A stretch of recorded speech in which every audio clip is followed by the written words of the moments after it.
All right, ladies and gentlemen, I apologize for that. I am back. It looks like you can't see my face tonight. I don't know just what the hell is going on with this thing tonight with this streaming service. But you know, we put together a really good show, and it's very, very disappointing right now that you cannot see my face. So it's all good. We'll just proceed with the show. We'll go from there. So again, sorry you cannot see my face, but we have some technical difficulties going on tonight where you cannot see my face on the screen, but it just is what it is. There's nothing that I can do about it, so we will just go from there. So again, we were talking about baseball. We were talking about some of the scores. Now, what we didn't talk about was I didn't mention the Orioles. The Baltimore Orioles, ladies and gentlemen, won again tonight, and the Baltimore Orioles continue to be that team that people didn't think much about in the preseason. They didn't think too much to think that this team could possibly win a World Series. And I'm telling you guys now, you defeat the Toronto Blue Jays 13-3. They have been dominating. They're 66, they're 60 now, 67 and 41. This team is to be reckoned with. This team is to be taken for real. This team is serious business. They have hitting. Their pitching is coming together at the right time.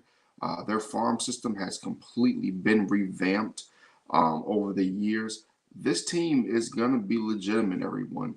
And what I will continue to say is this.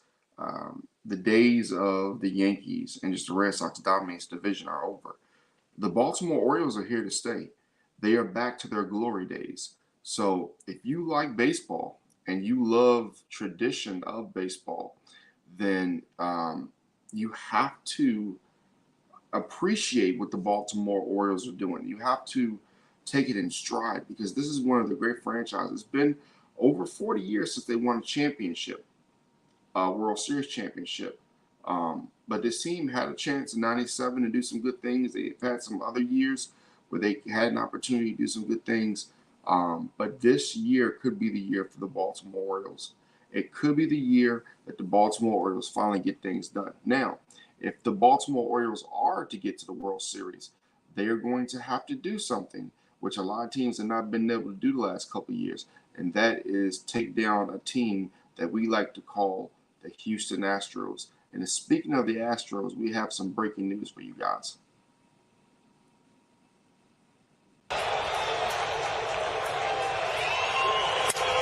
Looper, Pena, no-hitter for Framber Valdez! The first lefty in franchise history to throw a no-hitter.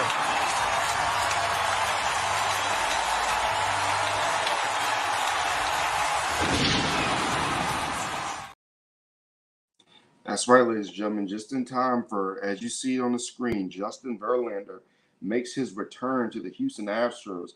Framber Valdez throws a no-hitter for the Houston Astros, the first left-handed no-hitter in franchise history. And people say, what is the significance of Justin Verlander coming back to Houston? Well, he has won two straight games. He's 6-5 on the season, 3.15 ERA, which when you think about that, a 3.15 ERA with the team, and his career ERA is 3.24. Especially this Mets team he's been playing for all year, they've been absolutely horrible. They've been atrocious. If you look at his career record, right, with the his career record is 244 and 133. In 13 years in Detroit, he was 183 and 114. In only 5 years in Houston, he was 61 and 19. This is a two-time champion. I believe he's a 3-time Cy Young winner, an MVP, and a Rookie of the Year. He is probably one of the most decorated pitchers in MLB history. And you are bringing him back to Houston for one more hoorah. You are bringing him back to Houston so that he could possibly get another World Series championship with this Houston Astros team. And then when you look at what Valdez did tonight, throwing a no-hitter against the Guardians, a young, talented Guardians team, you have to be encouraged if you are a Houston Astros fan. And as I said last night, you have to be discouraged if you are a Texas Rangers fan because you know that this team is coming, ladies and gentlemen. Let's just be honest about it. We know this team is coming. We know that this team is going to make some headway. We know that the Houston Astros are going to cause problems for people in the postseason. Um, I mean, really, honestly, right now, folks, as I said last night, you look at Houston, they're getting healthy. They're bringing the right pieces in at the right time. It's August. You're going to September and then October. Who else do you trust at this point? Honestly, who else do you trust? And you look at the NL, you got some really good teams in the National League. You got some good teams in the AL. But who do you trust? I trust the Houston Astros to beat anybody in Major League Baseball. To me, they are going to be the clear-cut favorite when the postseason comes. You have Dusty Baker, who continues to do just an extraordinary job in his role. He doesn't get the credit that he deserves. If I was some other team, I would offer him a humongous contract if the Houston Astros decide not to bring him back. But hey, that's just me, folks. I think that this team is going to do some really special things, and I think they're going to get another World Series championship. And quite honestly, I don't know who's going to stop them at this point. I mean, really, who is going to stop this team at this point? I don't know anybody that will. So if you're in the Major League Baseball, prepare for the Astros to win another World Series. Even if you don't like the Astros, that's just something you're going to have to deal with because the team is real. They're going to continue to be real, and as they continue to get more and more healthy, you're going to have to deal with them. So if you're not ready to deal with the Houston Astros, if you're not down with the Houston Astros doing what they do, hey, that's on you. But they're coming, and that's the bottom line. Ladies and gentlemen, let's go to a quick wrestling topic really quick. I want to talk about this. I want to talk about this dynamic. I want to talk about the man they call Ryback, who basically said that Vince McMahon isn't ish. He said that Vince McMahon is just not doing the right things for the wrestling business. That he doesn't like what Vince McMahon has done over the years. That he's better dead. And he talked about Vince's 101-year-old mother when she passed. I believe it was in 2022.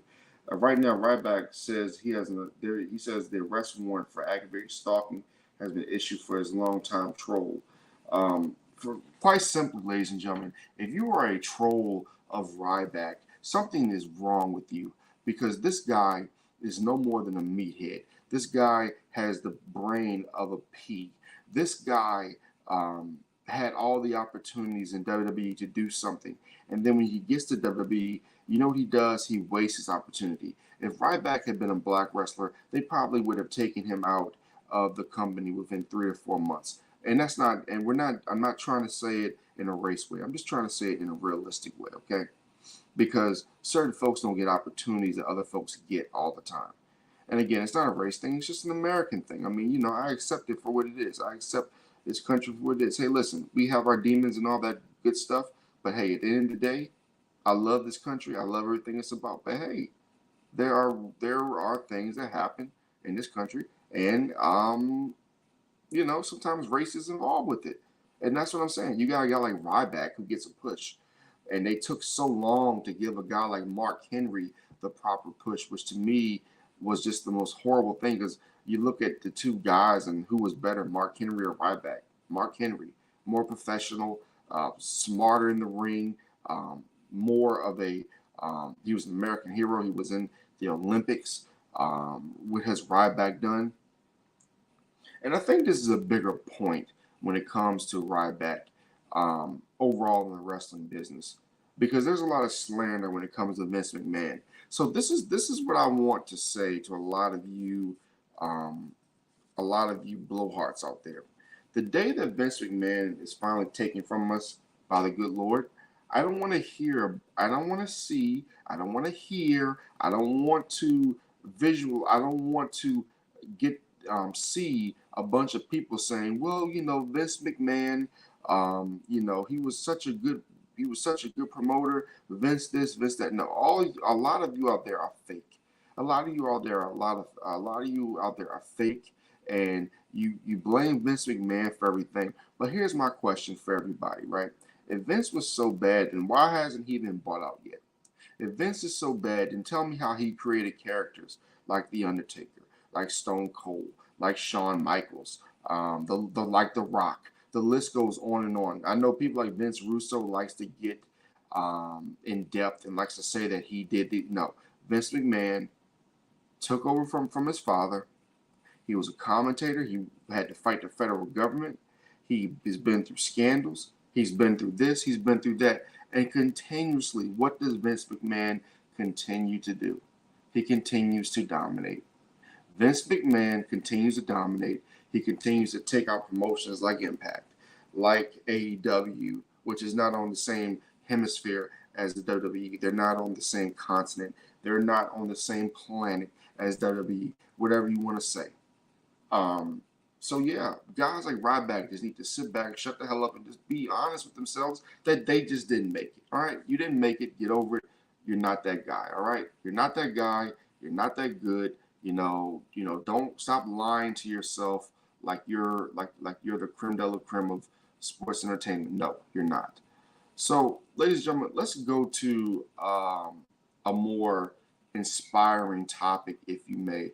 Let's go and let's talk about a gentleman that I like to refer to as the Miracle Man, and that being Mr. Damar Hamlin. Ladies and gentlemen, Damar Hamlin last season. Let me pull this up because I want to make sure that I get the right information because we always want to make sure we're accurate here on this show. Damar Hamlin fell on the field on January the 2nd against the Cincinnati Bengals, where he had cardiac arrest on the field. Basically, the man died on the field, and they were able to revive him. One of the most scariest moments we've seen in sports in a very, very long time. Damar Hamlin is is a man that overcame a lot. When you overcoming a leg injury, overcoming an ankle injury, things like that. When you're 25 years old, and you had a cardiac arrest, and it's an extremely rare cardiac arrest, and you're on national television and you're getting CPR. I don't think people realize when you're getting CPR, you're getting bones, you're getting your ribs broken because they have to push so hard to revive you, to give you um, air in your lungs. For him to come back to have cardiac arrest, come back and play on the football field today was his first padded practice in almost what, 8 months? 8 months, something like that, right? Well, no, like more like 7, 8 months, something like that. But Damar Hamlin is a true inspiration. He literally had the world stop because of the fact that he was on the field, he was going through what he was going through, and I am just proud of this young man to come back in the fashion that he did because not a lot of people can come back from this. Not a lot of people can come back from a cardiac arrest that was as dire and could have been tragic. I was listening to Harry Douglas today. He said it was a tragic situation. Hey, Harry, let me tell you something, buddy.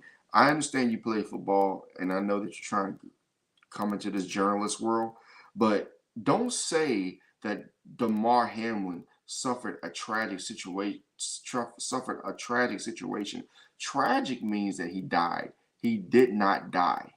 He may have died for a few minutes or a minute or so because of the cardiac arrest. He may have died on the field, but they revived him. If they didn't revive him, that would have been a tragedy. We have to start using better words in sports journalism because, like I see, I'm trying to think of another word. When people are referring to sports, they're referring to a players, that was a catastrophe. You don't use catastrophe. You don't use words like that. You don't use strong language that aren't curse words, but there's still strong language that refers to death, refers to somebody, passing out on the field or dying or things like that. We have to use better language. We have to use better language, and we have to think about what we're saying when it comes to players and their injury situation and things like that. So, ladies and gentlemen, let's go to our next. And for some reason, My screen is acting up tonight. I don't know what's going on with this thing. I could not tell you. It's maddening right now. I apologize to everybody for the screen and what it's doing, but it's screwing up tonight. I don't know what's going on. Let's go to a story out of Iowa State. I'm actually going to read to you guys this very interesting situation that we have at Iowa State right now. And I'll bring up the graphic for you guys. As you see right there, a report by Ryan Young, which came out today at 6:22 p.m. And it's saying that Hunter Deckers has been accused of gambling on Cyclones football games. Let me read a little bit of this to you guys. Deckers was accused of placing 26 bets on Iowa State sporting events, according to a criminal complaint by Story County Attorney's Office. In total, Deckers placed approximately 366 bets. 366 sports wagers through his DraftKings account that totaled over $2,799. One of the bets included an Iowa State football game against Oklahoma State in 2021. The Cyclones beat Oklahoma State in the game when Decker served as a backup to starter Brock Purdy.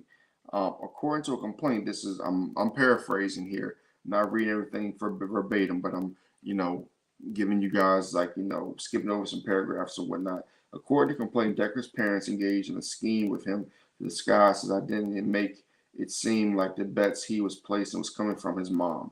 Deckers routinely and consistently placed bets on personal phones on his personal phone on campus and placed 297 of the 366 bets while underage. Deckers is facing charges of tampering with records related to the Iowa Division of Criminal Investigations probe into sports gambling and the official complaint. That alleged offense occurred on November 7, 2021 through specifics related to the charge that are still unknown.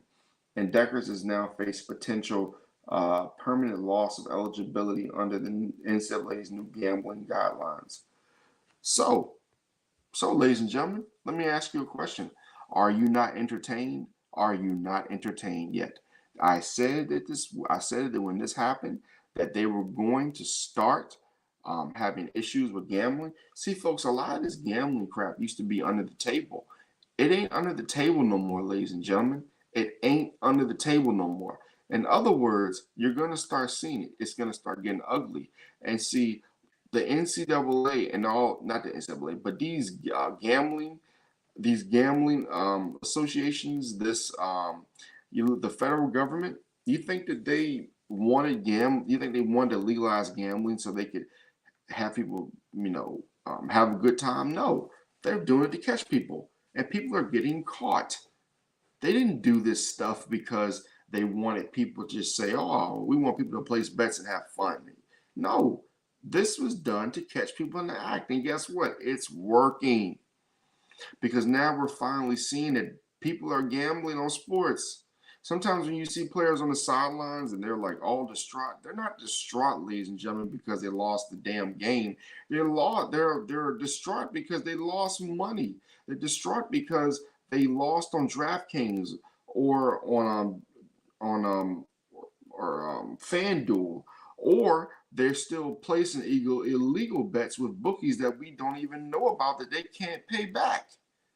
Yeah, it's that real. Yes, people are still probably betting with bookies that nobody even knows about. So that's the problem. The problem is that gambling is going to continue to be a problem in the NCAA. And everybody who thinks that it's not going to be a problem, you really need to check yourself, because sports gambling is no joke. And I'm telling you, eventually something is going to happen. Something's going to happen where you have, so far when it comes to sports gambling, there hasn't been a real huge name. Now, I know you had Calvin Ridley, who was a pretty decent name in most households. People know who Calvin Ridley is because of his time in college and then when he did his work in the NFL. But what's going to happen when you get a major name who goes out here and gambles on games? What's going to happen when you have a major name who's out here doing these type of things when it comes to the NCAA, when it comes to gambling? That's one of the issues that people have to understand. That's one thing that people have to, um, get through their heads that yes, I'm actually, and by the way, I'm joining the Legacy Maker Facebook page right now. I forgot to add that. I apologize about that. Um, what people have to understand is that gambling is real. Gambling is going to continue to be a problem in sports. See, it eventually somebody's going to get caught again, who's such a big name that it's going to create division. It's going to make fans start thinking that, oh, are these games really real? Are these games being fixed? Are these games just being done for money? I can't answer that, folks. You have to make your educated guess. I mean, you have these leagues and these games where there's billions of dollars being flown around, millions, billions of dollars being flown around. You just come to your educated guess. I mean, do I think that some games are fixed? You're damn right I do. Do I think all games are fixed? No, I don't. But just for me to sit here and be naive enough to say that sports isn't fixed in some way, not all games, but some games, yeah, there's money on the line, folks. Anytime you include money, you're going to include corruption. And that is just the bottom line. And that is what they did when they started having these legal gambling, this ability to start gambling legally. They were going to catch some. They were going to catch some heat. They were going to catch people doing stuff they weren't supposed to do. But guess what? There's so much money in the NFL, the NBA, MLB. They don't care. People don't care. Yeah, some guys get caught. Girls may get caught. Whatever, whatever. But what they don't want to happen is they don't want the big fish to get caught, because if the big fish start getting caught, then that creates issues for your bottom line. As long as you have these quote unquote, you want to call them no names gambling, and they're not really, you know, just causing a stir too much because they're not a big name, it's not a problem. But when you start getting these big names who are getting caught gambling, that's when you have a problem.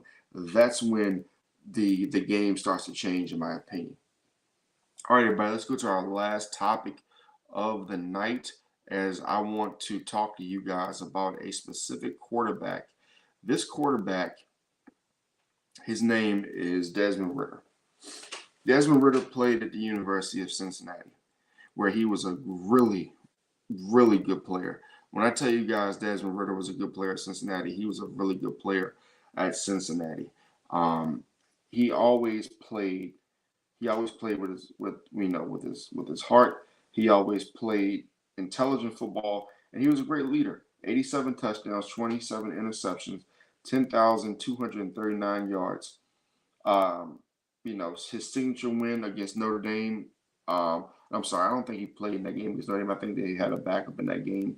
I have to go back and look, but Cincinnati's big overall win going into the national championship game that year, or the Final Four, was beating Notre Dame. You look at Desmond Ridder. The coaches have all the confidence in him. The owner came out, said that Arthur Blank, that he has all the confidence in Desmond Ridder. When you look at the Falcons, you look at what they built on offense, with Drake London, with Kyle Pitts coming off the injury, but he's going to be effective. I think he's going to come right back and recover from the injury he had. When you look at Bijan Robinson, Cordell Patterson, their offense is freaking loaded. Their offense is freaking scary. You look at the teams in that division from New Orleans. I don't believe in them with Derek Carr. I think Derek Carr continues to get a pass.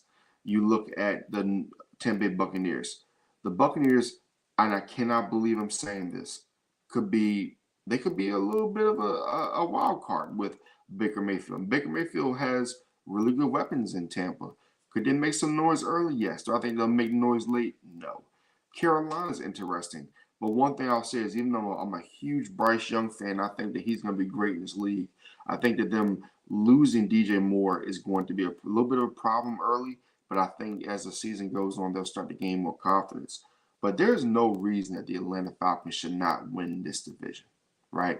There's no reason that the Atlanta Falcons should not come out, win this division, and dominate. That's just how I look at things.